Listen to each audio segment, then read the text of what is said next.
Marcial Maciel de Glada was born in 1920 in Cotija de la Paz, Mexico, into a deeply religious Catholic family. From an early age, he displayed an intense devotion to the church, serving as an altar boy and expressing a fervent desire to become a priest. To many who encountered him in his youth, Maciel appeared destined for greatness within the Catholic hierarchy and energy, disciplined, and unusually confident for someone so young. That confidence would later become the very tool through which he cultivated loyalty, obedience, and silence. In 1941, Maciel founded the Legionaries of Christ, a Catholic religious congregation that emphasized discipline, obedience, and unwavering loyalty to church authority. The order grew rapidly, attracting young men from influential families across Latin America, Europe, and later the United States. Maciel positioned himself not just as a spiritual leader, but as a near-mythical figure, a man chosen by God to restore moral rigor to the church. His sermons stressed sacrifice, purity, and submission.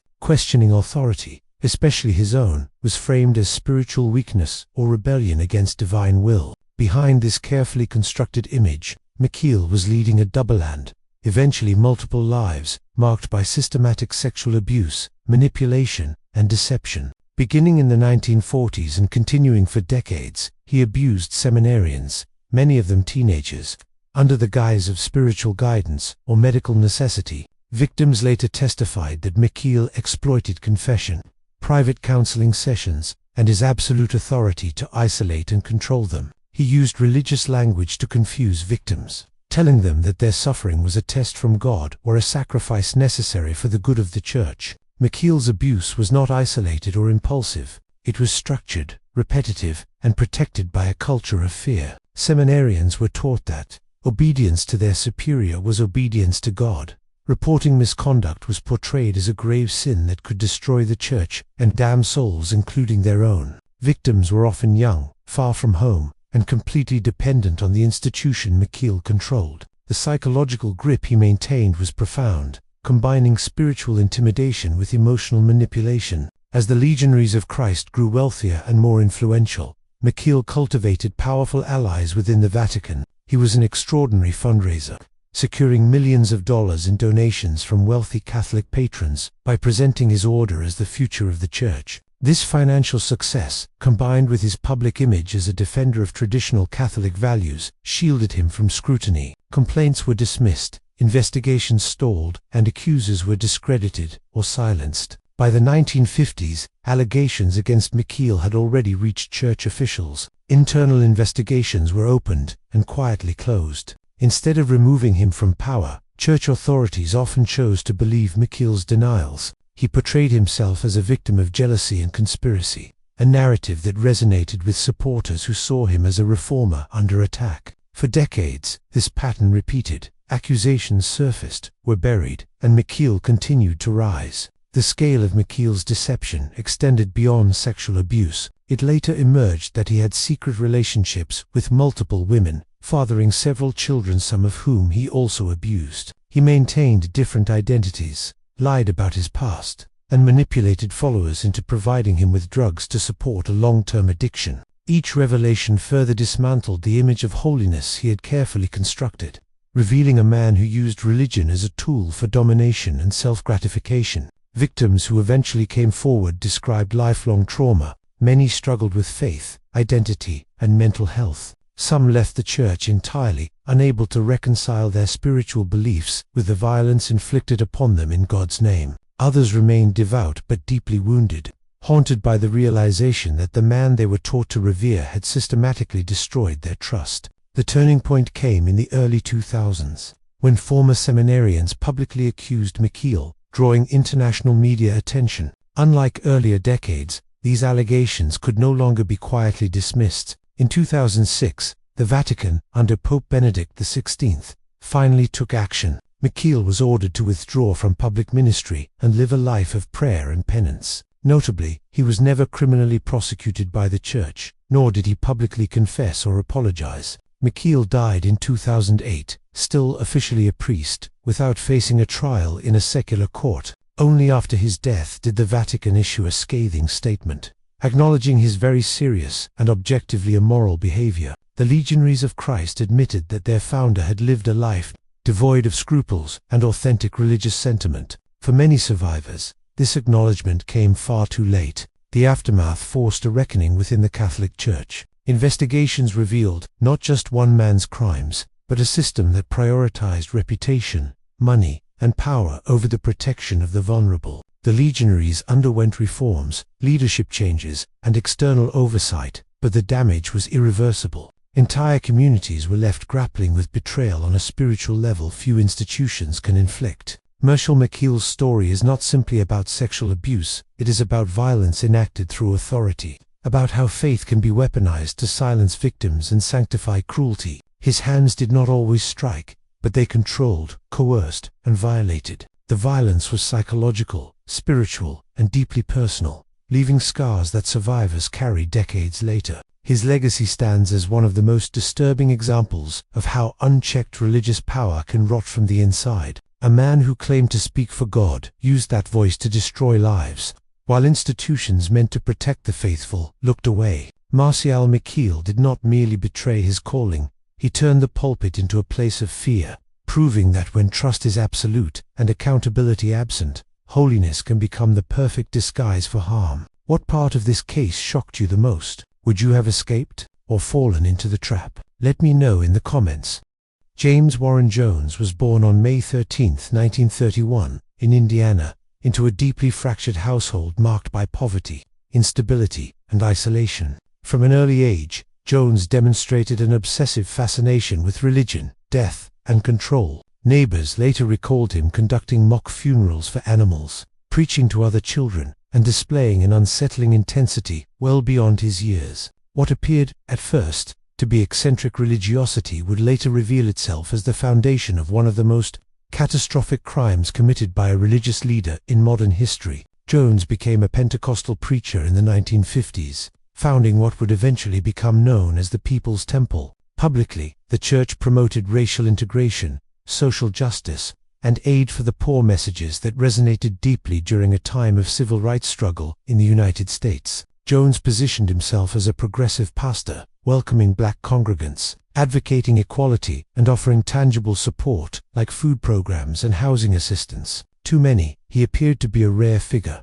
a religious leader whose faith translated into real-world compassion. Behind the sermons, however, Jones cultivated absolute authority. He demanded loyalty not only to God, but to himself. Over time, church services shifted from biblical teaching to performances centered around Jones' supposed divine powers. He staged fake healings, manipulated followers into believing he could read minds, and encouraged public confessions designed to humiliate and control. Dissent was punished. Questioning Jones was framed as betrayal, not just of the church, but of humanity itself. As the People's Temple grew, Jones' paranoia intensified. He became obsessed with enemies, surveillance, and apocalyptic visions of persecution. He warned followers that the government, the media, and shadowy forces were plotting to destroy them. This fear-based messaging bound congregants closer to him, isolating them from friends, family, and outside perspectives. Members were encouraged to cut off non-believing relatives, surrender assets to the church, and relocate wherever Jones commanded. By the mid-1970s, mounting allegations of abuse, financial exploitation, and psychological coercion drew media attention. Former members spoke of beatings, forced labor, and sexual abuse carried out under the guise of spiritual discipline. Jones responded not with reform, but with flight. In 1977, he led hundreds of followers to a remote settlement in Guyana, South America, calling it Jonestown, a promised land where, he claimed, his congregation could live free from oppression. Jonestown was anything but a sanctuary. Surrounded by dense jungle and cut off from the outside world, the settlement became a closed system of control. Jones ruled through exhaustion, fear, and constant surveillance. Armed guards patrolled the perimeter. Loudspeakers blared Jones' sermons day and night. Food was rationed. Sleep deprivation was common. Punishments included public beatings and confinement. Children were separated from parents, raised communally, and taught to revere Jones as their ultimate authority. Violence was no longer symbolic, was operational. Jones conducted rehearsals he called White Nights, where members were ordered to drink liquids they were told were poisoned, as loyalty tests. These drills conditioned followers to accept death as obedience. Over time, Jones framed suicide as an act of revolutionary defiance, a noble escape from a cruel world that would never accept them. Concern from relatives in the United States escalated into political action. In November 1978, U.S. Congressman Leo Ryan traveled to Jonestown with journalists and family members to investigate allegations of abuse. Initially, the visit appeared calm. Smiling residents spoke on camera, insisting they were happy. But as the delegation prepared to leave, several members secretly begged to escape with them. Jones interpreted this as ultimate betrayal. On November 18, 1978, as Ryan and defectors boarded a small plane at a nearby airstrip, Jones' armed followers opened fire. Congressman Ryan was murdered along with 3 journalists and a defector. It was an unprecedented act of political violence ordered by a religious leader. What followed was even more horrific. Back at Jonestown, Jones gathered his followers and delivered what would become his final sermon. He told them the outside world would torture their children, enslave them, and destroy everything they stood for. Death, he insisted, was the only answer. Armed guards ensured compliance. Parents were ordered to poison their children first. Infants were injected with cyanide-laced liquid. Adults followed. Those who resisted were forced. By the end of the day, 918 people were dead, including over 300 children. It remains the largest mass murder-suicide in modern history. Jim Jones was found dead from a gunshot wound to the head widely believed to be The aftermath stunned the world. Images of bodies sprawled across the jungle shocked global audiences and shattered assumptions about religious safety, charisma, and trust. Survivors and investigators revealed the depth of psychological manipulation that had made such an atrocity possible. Jonestown was not the result of sudden madness, but of years of conditioning, fear, obedience, and normalized violence under a trusted spiritual authority. Families of victims were left with unbearable grief and unanswered questions. How could intelligent, compassionate people be led to such destruction? Psychologists later described Jones as a malignant narcissist with delusions of grandeur, but they also emphasized the role of environment, isolation, and systematic coercion. Jonestown became a case study in how unchecked religious power can escalate from emotional abuse to mass violence. Jim Jones did not begin as a murderer. He began as a preacher, one who spoke the language of justice and equality, who positioned himself as a moral guide. His story is a chilling reminder that the most dangerous leaders are often those who appear righteous, who cloak control in compassion and violence in faith. The legacy of Jonestown reshaped how governments, media, and religious institutions view cult dynamics and spiritual authority. Safeguarding laws, exit counseling, and public awareness campaigns emerged partly in response to this tragedy. Yet the core lesson remains timeless. When a leader claims divine authority over life and death, and when followers are taught that obedience is holiness, violence is never far behind. Jim Jones used the voice of God to justify the hands of violence, and nearly 1,000 people paid the price for believing him. What part of this case shocked you the most? Would you have escaped or fallen into the trap? Let me know in the comments. The story of Benny Hinn is a revealing account of how immense influence, spiritual authority, and public trust can be exploited for personal wealth and comfort. Benny Hinn, known for his miracle crusades and televised healing services, built an empire that spanned decades, attracting millions of viewers and followers from around the world. 2 audiences. Hinn was a spiritual conduit, a man who could channel divine power, perform miraculous healings, and deliver tangible blessings to those willing to embrace faith. Yet beneath the spectacle of healing services and promises of prosperity lay a calculated system in which donations were solicited, trust was manipulated, and wealth was amassed, raising questions about the ethical limits of religious leadership. Hinn was born in 1952 in Jaffa, Israel, into a Greek Orthodox family, but he converted to Pentecostalism as a young man and quickly developed a reputation for spiritual fervor and public charisma. By the 1970s, he was traveling extensively, preaching revival meetings,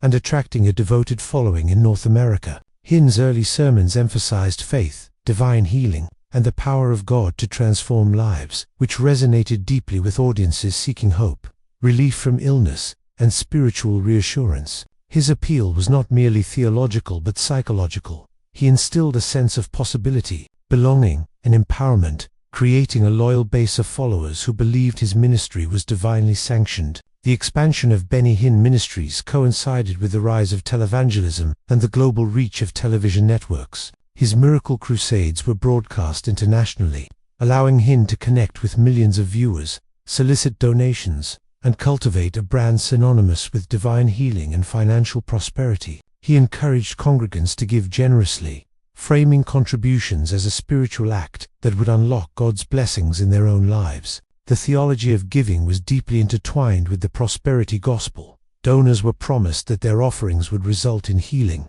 protection, financial success, and favor. The messaging was powerful, emotionally compelling, and extremely effective in generating substantial revenue. By the 1990s, Hinn's ministry had grown into a multi-million-dollar operation, with revenue streams derived from televised donations, book sales, overseas tours, and merchandise associated with his teachings. Investigations later revealed the scale of Hinn's financial empire. Private jets, luxury homes, and opulent accommodations for himself and ministry staff were funded by donations from followers, who often contributed far beyond their means. Critics accused Hinn of exploiting faith to finance a lavish lifestyle, arguing that the spiritual and emotional manipulation of congregants was an integral part of his fundraising strategy. In public, Hinn maintained that the wealth was necessary to further God's work, but the disparity between the lives of donors and the luxury of the ministry raised ethical and legal concerns. The controversy surrounding Benny Hinn escalated in the early 2000s when investigative journalists,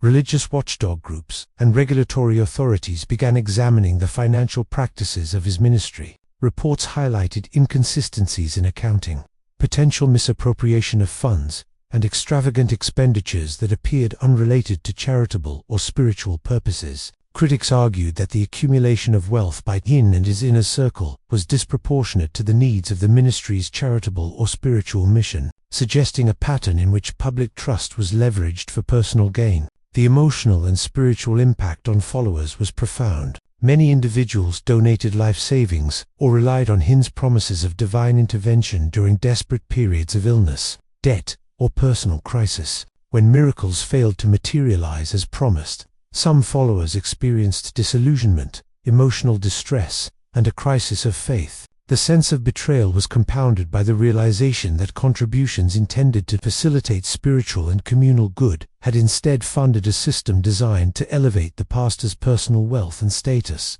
The resulting psychological trauma was widespread, affecting both individual believers and broader communities that had invested emotionally and financially in the ministry. Hinn faced public scrutiny on multiple fronts. In 2007, a U.S. Senate investigation into televangelists specifically questioned the financial practices of Hinn and other prominent ministries. The investigation sought to determine whether tax-exempt donations were being used appropriately, whether donors were misled regarding the purpose of their contributions, and whether oversight mechanisms were sufficient to prevent abuse. Although Hinn ultimately cooperated with authorities and maintained that he had not intentionally defrauded anyone, the publicity surrounding the investigation intensified criticism and exposed the vulnerability of followers who trusted him implicitly. The legal and regulatory attention also prompted introspection within religious communities. Scholars and theologians debated the ethical boundaries of prosperity gospel teachings,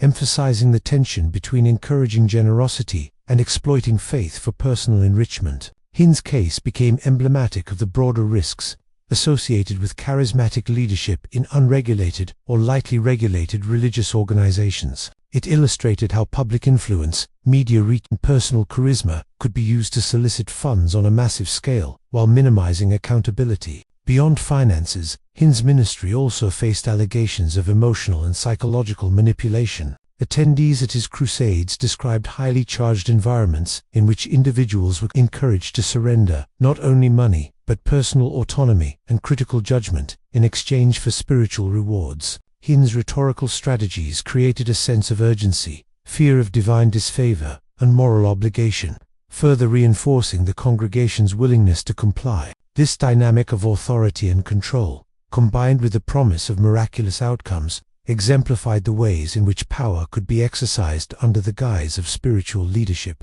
The aftermath of the scandal and public scrutiny did not end Hinn's influence, though it did alter public perception. He continued to travel, preach, and maintain a television presence, but the warnings to prospective donors and the heightened skepticism among religious communities created a more cautious environment. Followers who remained loyal often did so from personal conviction, selective interpretation of teachings, or belief in the transformative power of Hind's services, while others distanced themselves entirely, disillusioned by what they perceived as the exploitation of trust for personal gain. The enduring lesson from Benny Hinn's story is the dual-edged nature of charisma and spiritual authority. Hind promised healing, prosperity, and divine favor, but delivered a system in which faith was monetized.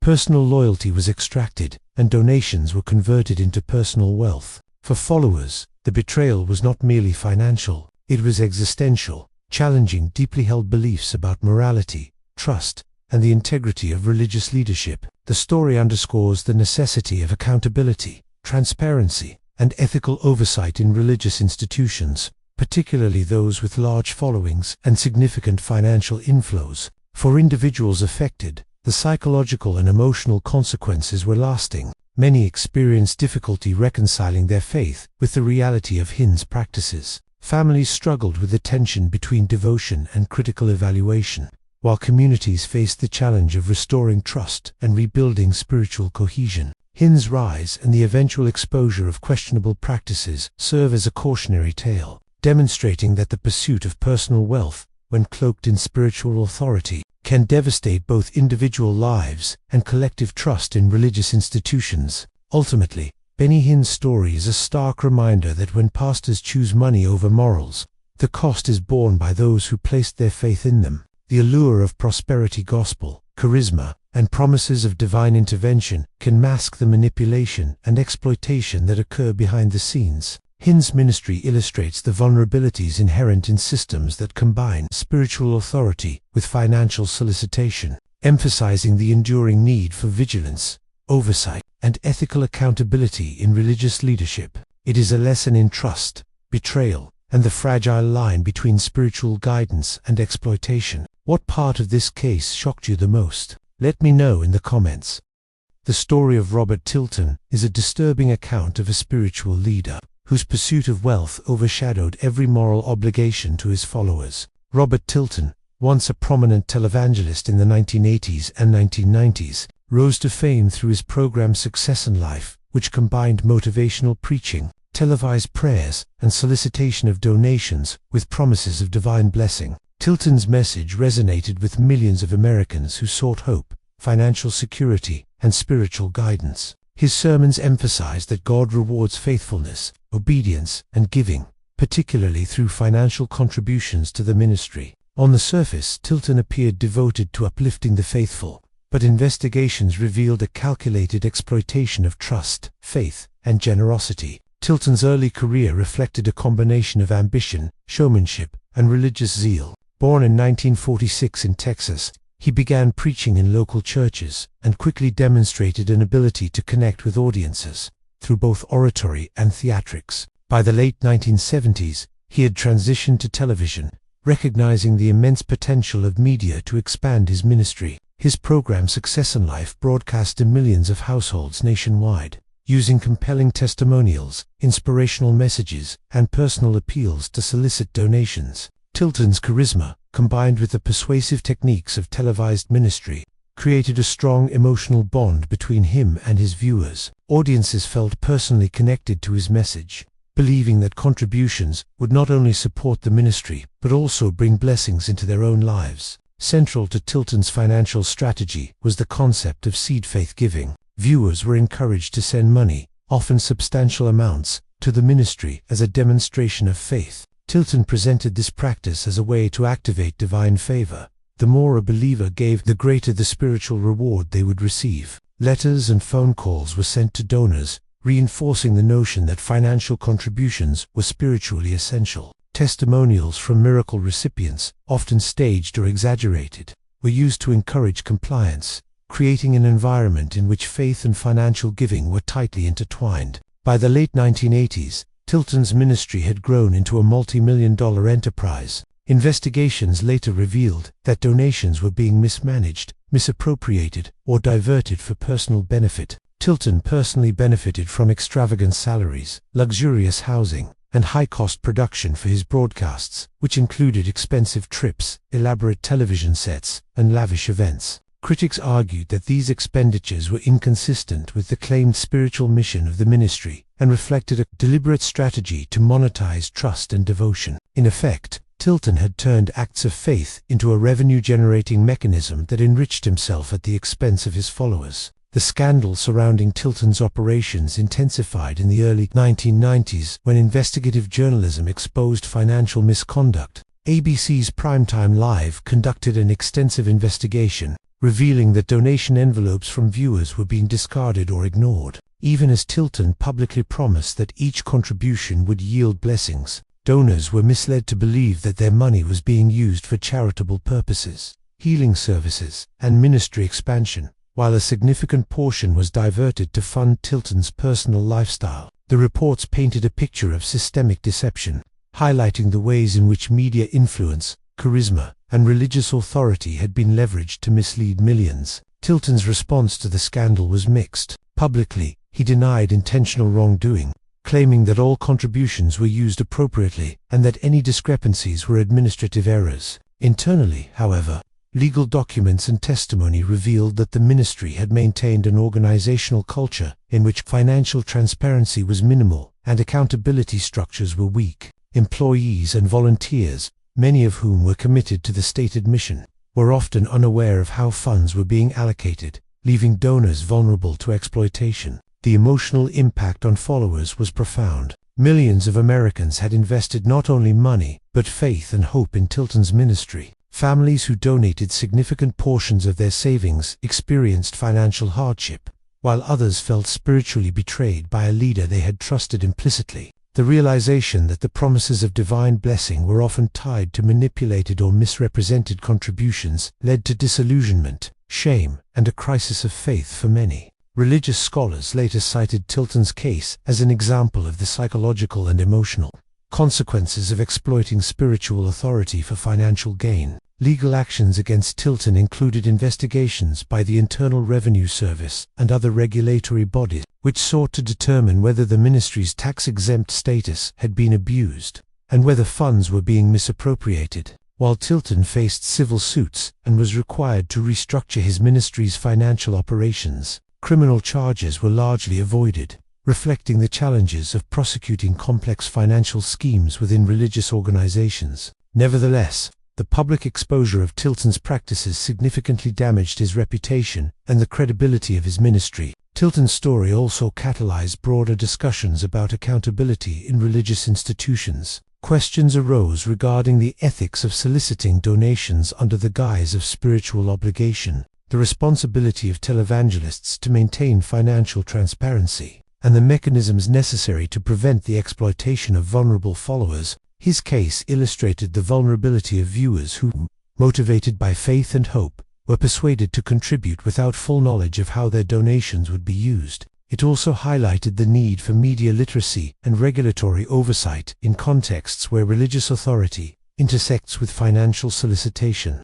The long-term consequences of Tilton's actions extended beyond financial loss. Many followers reported enduring psychological distress, feelings of betrayal, and difficulty trusting religious leaders in the future. Communities that had supported success in life were forced to reconcile the public persona of a charismatic, devout pastor with the reality of manipulation and personal enrichment. The experience prompted reflection on the delicate balance between faith, obedience, and critical evaluation of leadership. Ultimately, Robert Tilton's story serves as a cautionary tale about the dangers inherent when pastors choose money over morals. He promised spiritual guidance, divine blessings, and hope to millions, yet delivered exploitation, deception, and financial abuse. His legacy underscores the importance of ethical accountability, transparency, and vigilance in religious leadership. The emotional and spiritual damage experienced by followers highlights that the cost of betrayal in faith-based contexts is profound and multifaceted,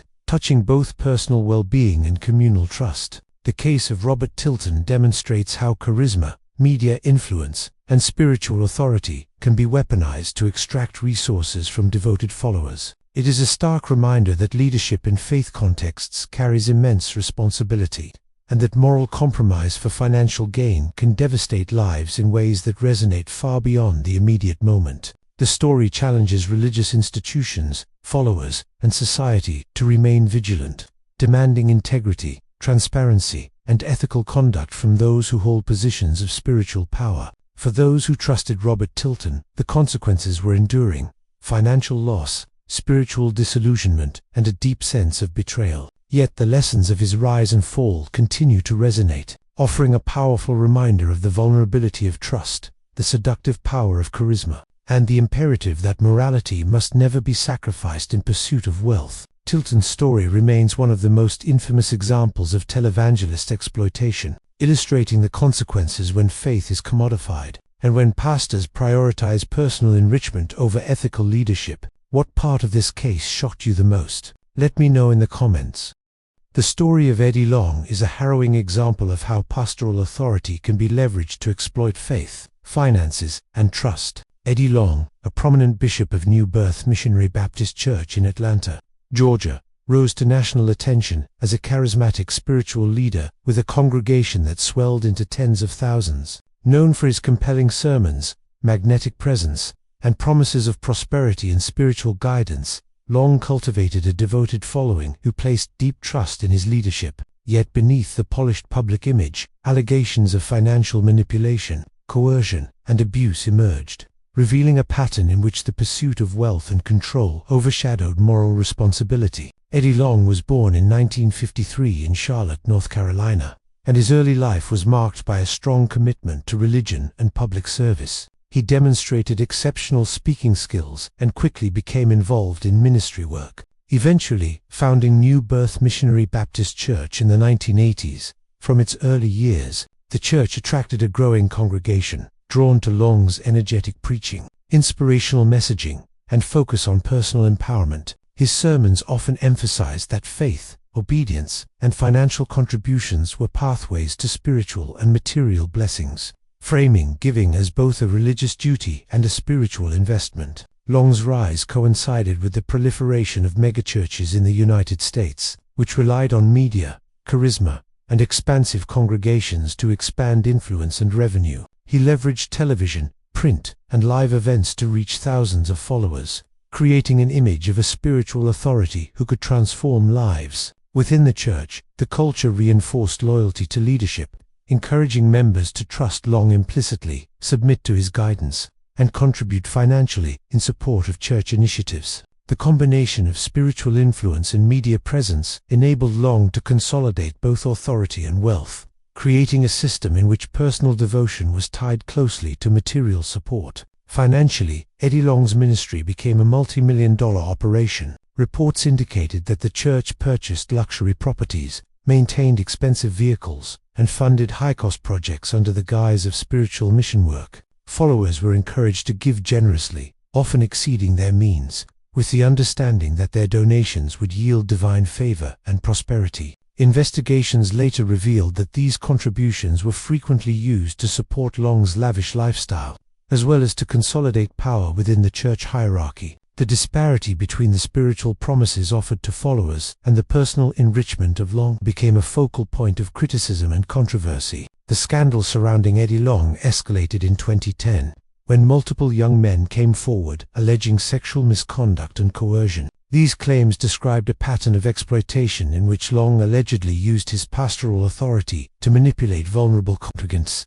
including offering mentorship and support in exchange for sexual acts. Although these allegations were eventually settled out of court, they exposed a disturbing dynamic in which trust, devotion, and faith were weaponized to serve the personal desires of a leader. The combination of financial control, spiritual authority, and coercive behavior revealed a deeply troubling exploitation of power. Public and media reactions were intense. News outlets covered the allegations, drawing national attention to the operations of New Birth Missionary Baptist Church and Long's personal conduct. Commentators debated the ethical responsibilities of religious leaders, highlighting the dangers of centralized authority, lack of oversight, and the potential for manipulation when followers' faith is unquestioned. For many congregants, the exposure of Long's misconduct was devastating, leaving them to grapple with feelings of betrayal, shame, and spiritual confusion. The emotional toll extended beyond the immediate allegations,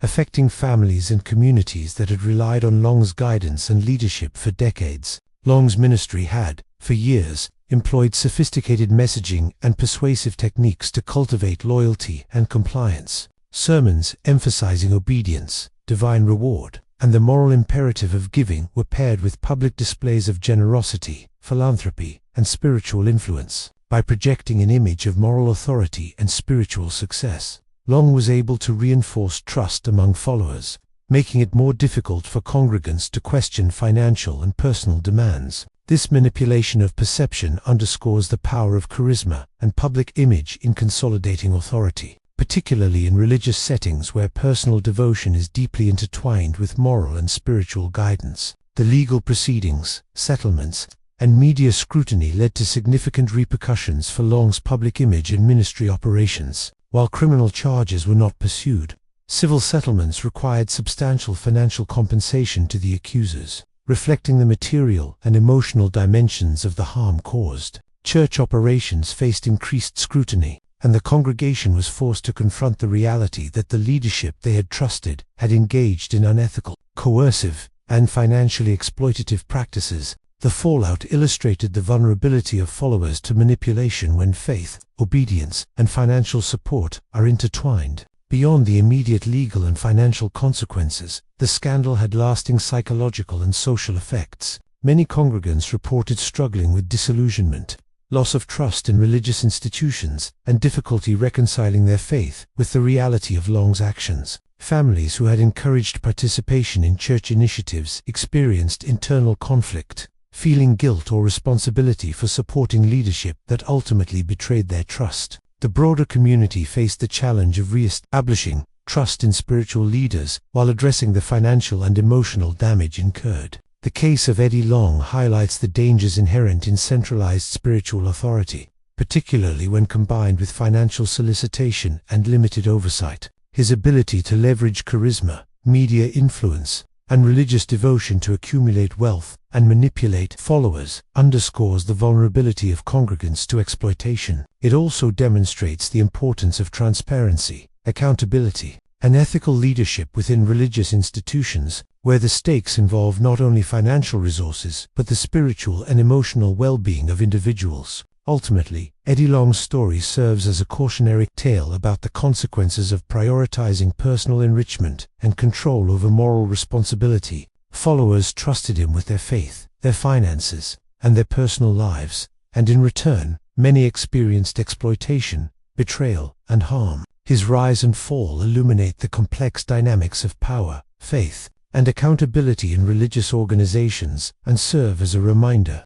that spiritual authority carries profound ethical obligations that must never be subordinated to personal ambition or gain. The enduring lesson is clear: when pastors choose money and control over morals, the cost is borne by those who invest their trust, devotion, and resources. Long's story demonstrates how faith can be manipulated, wealth can be amassed, and trust can be shattered when ethical boundaries are ignored. For communities, families, and individual believers, the narrative underscores the need for vigilance, critical evaluation, and accountability in religious leadership. The consequences of betrayal in such contexts are profound, affecting lives, communities, and the broader perception of faith-based institutions. Eddie Long's ministry may have promised guidance, prosperity, and spiritual growth, but it delivered manipulation, exploitation, and moral compromise. His legacy serves as a stark reminder that trust placed in spiritual leaders is sacred,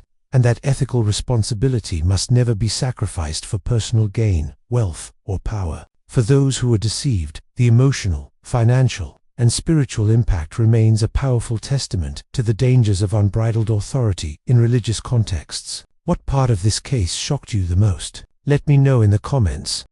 The story of Paula White is an unsettling example of how spiritual authority can be leveraged for personal gain, and how the promise of divine favor can be converted into a tool for financial enrichment. Paula White, a high-profile prosperity gospel pastor and televangelist, rose to prominence in the 1990s and 2000s as a compelling speaker and spiritual advisor, later gaining national recognition as a spiritual consultant to political figures. Her ministry emphasized the idea that faith, obedience, and generous giving would bring tangible rewards from God, including financial blessings, health, and personal success. While her teachings attracted millions of followers worldwide, investigations and reports over the years raised serious questions about the use of donations, lavish spending, and the ethical boundaries of her ministry's financial practices. Born in 1966 in Tupelo, Mississippi, Paula White experienced a challenging childhood marked by poverty and familial instability. She discovered faith as a teenager and began preaching at local churches, demonstrating charisma, confidence, and a deep ability to connect with congregants. Her ministry quickly expanded through both church leadership roles and television broadcasting.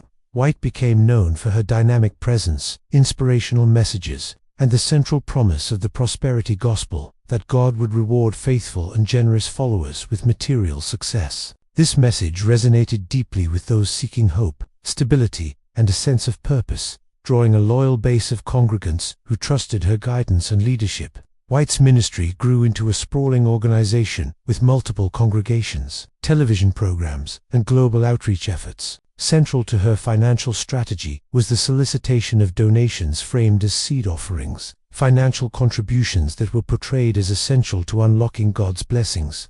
Viewers and congregants were encouraged to give generously, often with the promise of specific returns, both spiritual and material. The approach was highly effective. Millions of dollars were raised annually, allowing the ministry to operate on a scale that included television production, event hosting, and international outreach.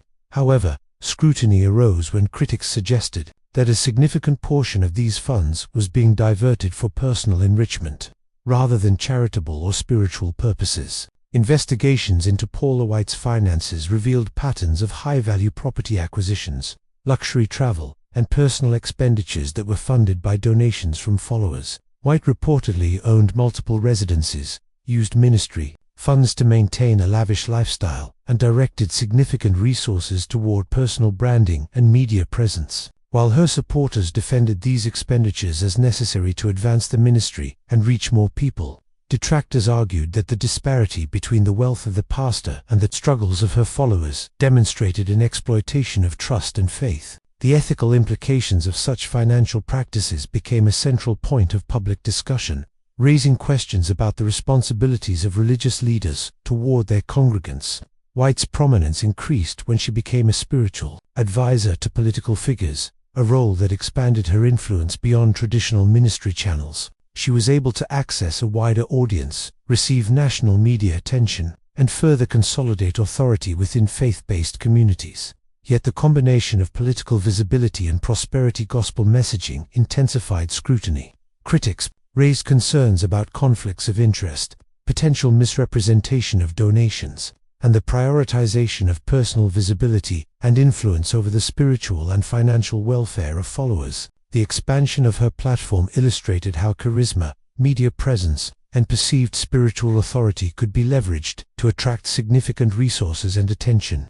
The emotional and spiritual impact on followers was profound. Many individuals invested not only financially but emotionally, believing that their contributions would bring divine favor, personal blessings, and protection. When promises failed to materialize as anticipated, some followers experienced disappointment, disillusionment, and a crisis of faith. Others, witnessing the contrast between the luxury of White's lifestyle and their own financial struggles, reported feelings of betrayal and manipulation. The psychological toll of realizing that trust had been exploited highlighted the vulnerabilities of congregants who placed unwavering faith in charismatic leadership. Legal and financial scrutiny intensified in the 2000s and 2010s as non-profit watchdog groups, journalists, and critics examined the operations of Paula White Ministries. While no criminal charges were pursued, public and media scrutiny focused on the ethical and moral responsibilities of televangelists, the accountability mechanisms for donations, and the transparency of financial reporting. These investigations underscored the tension between freedom of religious expression and the need to protect followers from exploitation, particularly when donations are solicited under promises of divine reward. White's ministry also faced internal criticism from former employees and congregation members. Accounts described a culture in which dissent was discouraged, Questions about financial transparency were minimized, and leadership decisions were presented as divinely mandated. Followers who sought clarification or accountability were sometimes met with spiritual admonishment, reinforcing the dynamic in which obedience and financial support were tied closely to the perceived favor of God. This system of control allowed White to maintain authority, consolidate resources, and continue expanding her influence without significant internal resistance. The long-term consequences for followers were multifaceted. Financially, some donors experienced hardship after contributing substantial sums to the ministry.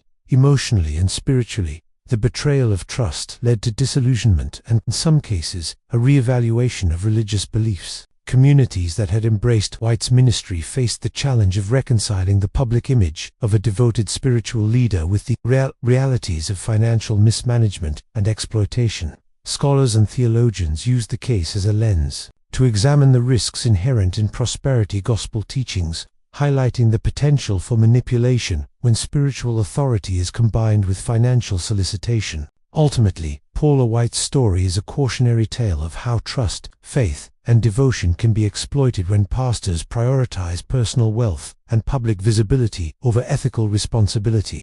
She promised divine favor, healing, and prosperity, but delivered financial manipulation and moral compromise. Her ministry serves as a powerful example of the dangers posed when spiritual authority is weaponized, and when followers' faith is monetized in ways that serve the personal ambitions of leaders. The enduring lesson from this scandal is the fragility of trust in religious leadership. Faithful followers can be manipulated when promises of divine reward are tied to financial contributions, creating a system in which obedience and giving are leveraged for personal gain. White's case underscores the critical need for transparency, accountability, and ethical conduct in religious organizations. The psychological, spiritual, and financial consequences of her actions demonstrate that the impact of such exploitation extends far beyond immediate donors, affecting families, communities, and the broader perception of faith-based institutions. For the millions who invested in Paula White's ministry, the experience was a profound betrayal. Donations meant to advance spiritual growth were redirected to personal wealth. Trust in spiritual leadership was undermined, and faith was shaken. Her story remains a compelling warning of the consequences when pastors choose money and influence over moral and ethical responsibility. The narrative challenges congregants, institutions, and society to remain vigilant, demanding integrity, accountability, and ethical leadership from those entrusted with guiding the spiritual lives of others. What part of this case shocked you the most? Let me know in the comments.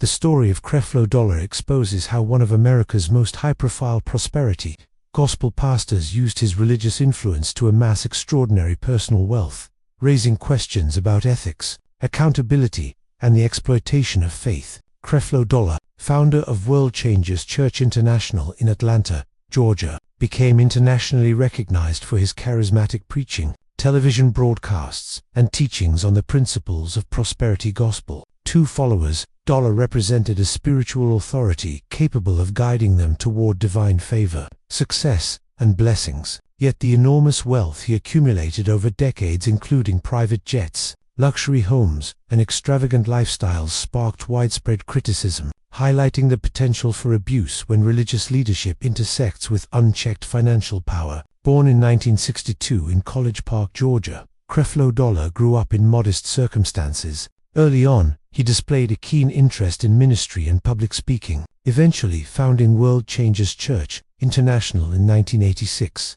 The church began as a small congregation, but quickly expanded under Dollar's charismatic leadership. He utilized television, radio, and public events to reach a broader audience, emphasizing that God rewards faithfulness, generosity, and obedience with material and spiritual abundance. Central to his message was the concept of seed faith giving, the idea that donations to the ministry would yield tangible blessings in the donor's life. By the 1990s and 2000s, Dollar's ministry had become a multi-million-dollar operation. His television programs, including Creflo Dollar Ministries, aired globally, reaching millions of viewers. Donations poured in from congregants and television audiences who believed their contributions would unlock divine favor. While many followers experienced personal inspiration and community support, The revelations about Dollar's personal wealth sparked controversy. Reports detailed his ownership of multiple luxury homes, high-end vehicles, and private aircraft,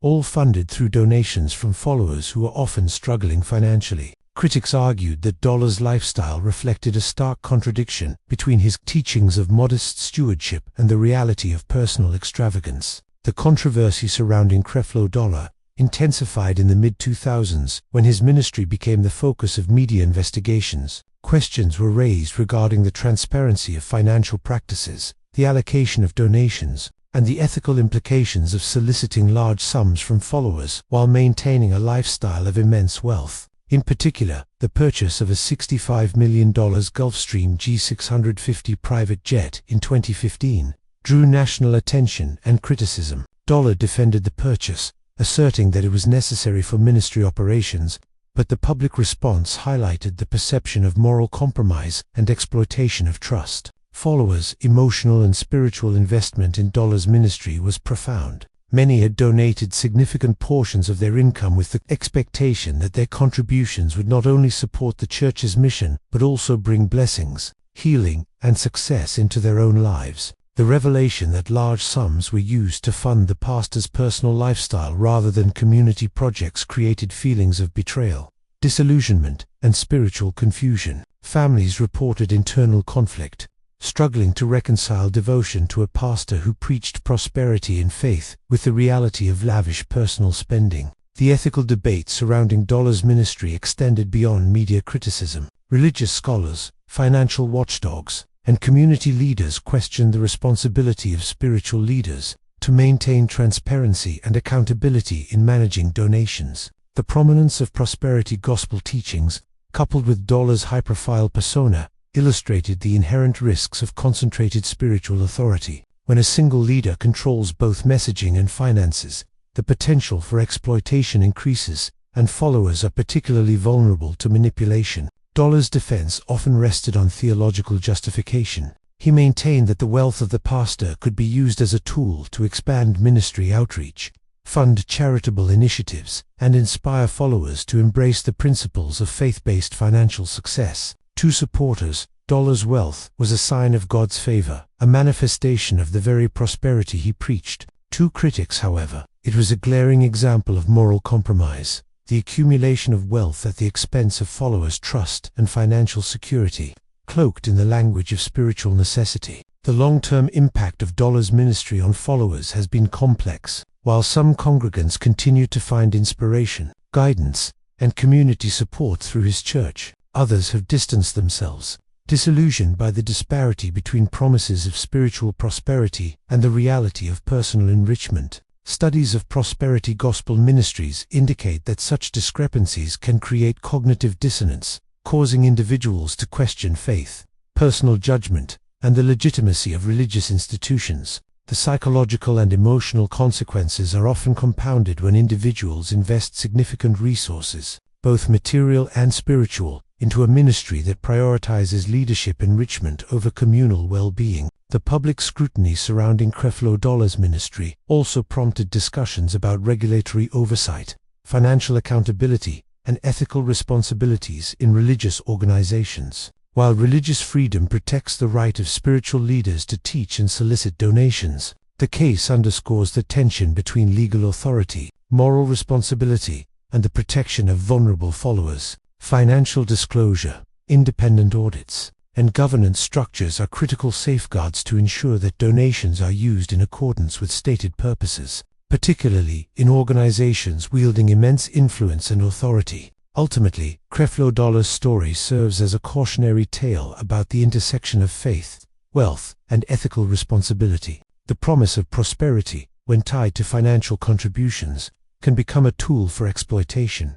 particularly when accountability structures are weak and authority is concentrated. Followers who invest emotionally, financially, and spiritually may be vulnerable to manipulation, highlighting the need for vigilance and critical evaluation in religious contexts. Dollar's ministry, while providing spiritual guidance to many, also illustrates the potential for harm when pastors prioritize personal enrichment over the welfare of their congregants. The combination of charisma, media reach, and the theological framing of financial giving created a system in which trust was leveraged for personal gain. The emotional, financial, and spiritual consequences for followers underscore the gravity of such exploitation and the enduring need for accountability, transparency, and ethical leadership in faith-based organizations. In the end, the story of Creflo Dollar is a vivid example of how the pursuit of wealth and influence can compromise the prompt moral and ethical responsibilities of religious leaders. For those who placed their faith and finances in his hands,